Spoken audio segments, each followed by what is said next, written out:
Hello everybody, my name is Bob, and I want to, in celebration of Earth Day, I want to show you my garden. Now I did get a rather late start to my garden in terms of what I'm doing for it, but the garden starts without me. So some of the most important parts of what the garden is doing is actually entirely without my intervention. So I will let you have this tour of my garden. Now my garden looks kind of messy according to conventional ideas of what a garden should look like, but that's actually all to plan.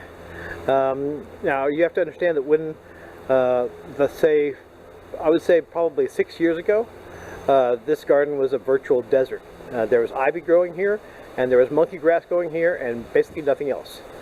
And now in probably it's been about 6 years. This is what is the result. Over here I have potato plants. The reason why they're growing in bags is so that I can roll the bags up as the plants grow up and progress. And so at the end of the year I'll have a bag full of soil potatoes, so I can get a larger amount of potatoes out of a smaller space.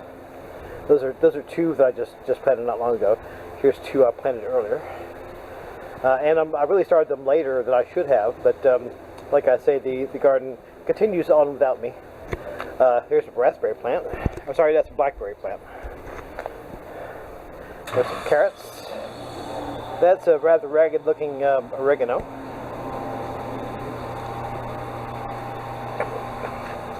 This is actually wheat.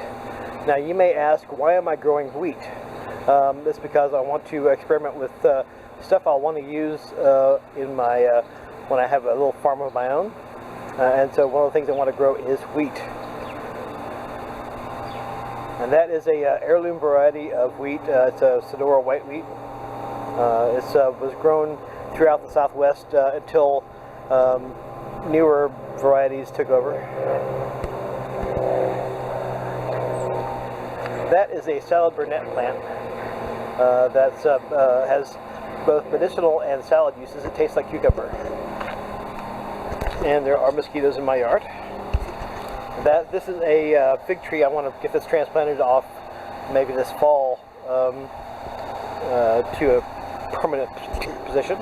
There's actually some carrots that are growing in with a bunch of weeds. There's some beet plants. This is actually feral arugula. It's arugula plants that have just seeded on their own, and they're just growing here without any kind of intervention on my part. And here, same with parsley. This is actually parsley plants.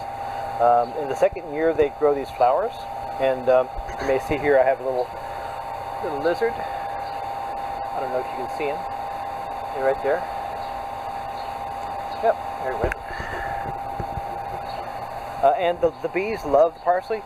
And again, this actually grew without my intention, but it's a good thing that it did because it's wonderful for the bees.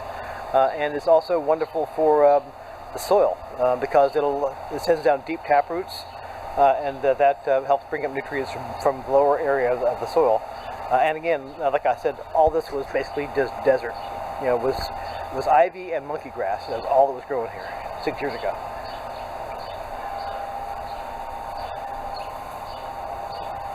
This is not something I'm growing intentionally. It is specky, what's it called? Specky lettuce. It's actually a wild form of lettuce. I have no idea what that is. It seems to be doing well. Over here is my compost piles. That's from before.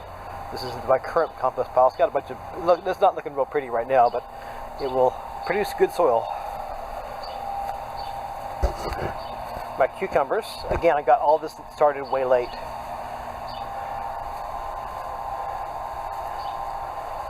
This is catnip, which also went feral, and all this stuff is going to increase the total biomass of the land here, and that's going to break down and create good soil.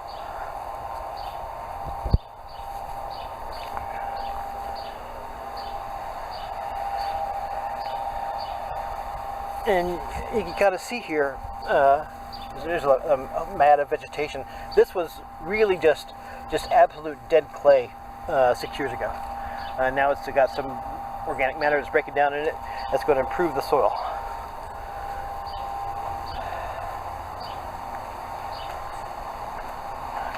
What that looked like 6 years ago was basically like this soil over here. There's nothing's really growing over here because it's shading. So that's basically what that looked like 6 years ago.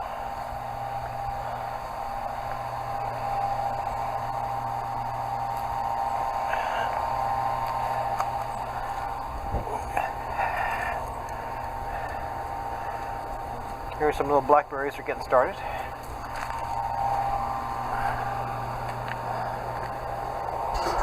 That is lemon squash. That's a summer squash. These tomatoes, because for the first time my tomatoes from seed did not do well. I actually got these at the store, and they're still kind of struggling. But also down here, these are radishes. I like radishes.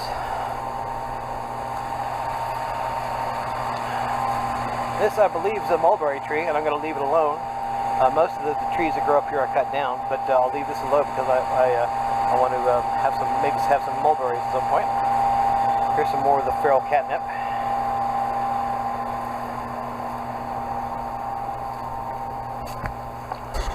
Now, like this. This is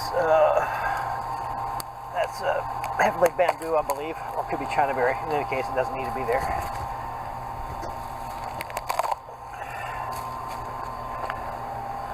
And it will just, help with the overall composition of the soil when I tear it down. So we can. Oh, over here is a great addition to my iced tea in the summers. Let's get over there. You see here all the parsley flowers. Let's move that aside. We've got another little heavenly bamboo or something growing over here. I'll come in there later with clippers and get rid of that. This is actually a further extension of that raspberry plant. It grew a vine over here, and it got buried down the ground, and now it's coming back up. So once that goes away, I'll still have this.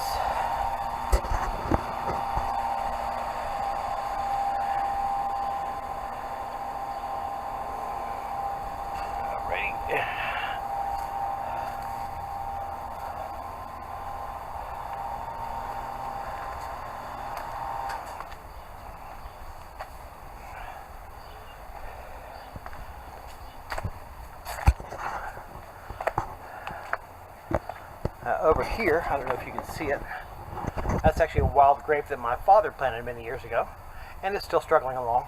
I haven't really paid any attention to it.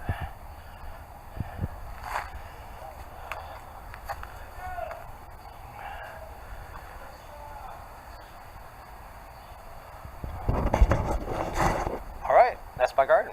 Happy Earth Day.